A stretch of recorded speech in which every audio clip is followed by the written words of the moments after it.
Hi, I'm Carly Mutertees from the University of Kentucky. In this element, we will build on our understanding of the big idea of action and the role it plays in the new social studies standards. As discussed in the previous section, civic engagement in the form of action tasks are woven throughout the standards under the inquiry practice communicating conclusions. In this section, we are diving a little deeper into the different ways that teachers can bring civic engagement into their everyday practices.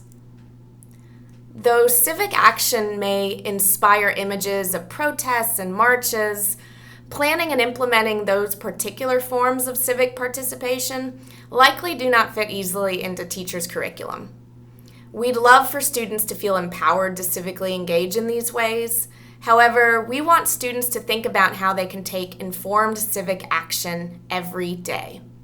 How can students be active, engaged, and informed change-making citizens in big and small ways? Let's take some sample inquiry topics and look at ways students can take informed action. This compelling question, what is a vote worth, frames several inquiries that explore the suffrage movement and voting rights. You can find these linked on C3 Teachers. Here is an example of an easy and quick way teachers can connect learning to the civic space.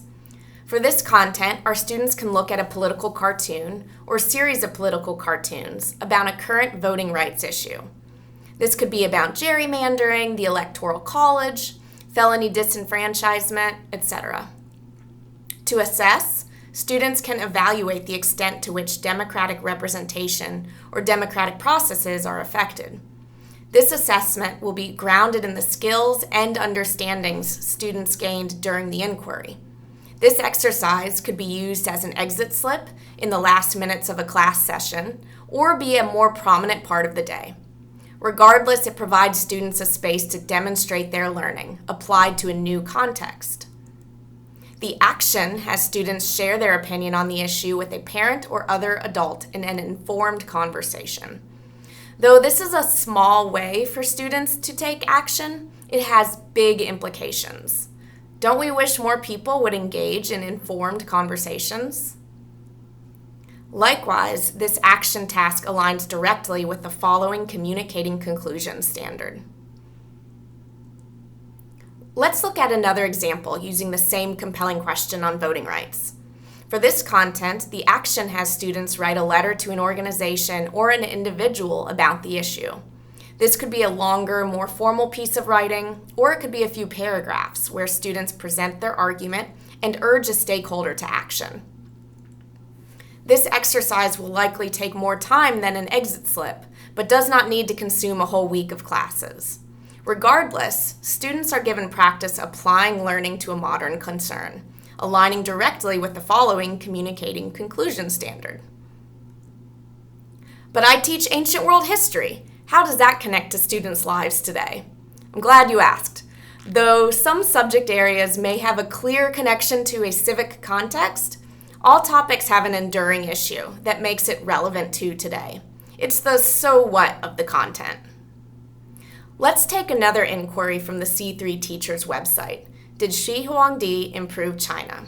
Though the first emperor enacted policies that made the economy and bureaucracy more united and efficient, it came at a significant cost. Notably, he violently destroyed any opposition. This inquiry highlights this sixth grade standard.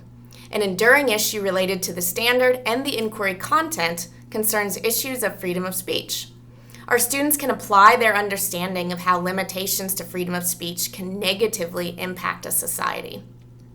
Though our examples won't be as egregious as ancient China, students are nonetheless asking about how limitations or attacks on speech can manifest today. In this example, students investigate the rules governing the school's student newspaper. To assess, just as in the last example, students can evaluate the extent to which the rules limit or encourage freedom of speech. The action has students write an op-ed style essay critiquing the extent to which the newspaper allows freedom of speech. Though the content is grounded in ancient history, this action task brings it to the present day. To bring action tasks to life in our classrooms, we want to have opportunities to practice civic engagement throughout our courses. Big or small, civic actions can fit into our curriculum as a variety of different tasks. The key thing is that students are applying learning to modern contexts. Need more help crafting a taking informed action exercise? See the Be a Citizen flowchart for step-by-step guidance to help you and your students create a civic action. In the sections below, you have an opportunity to check your understanding with practice it questions. Let's get to it.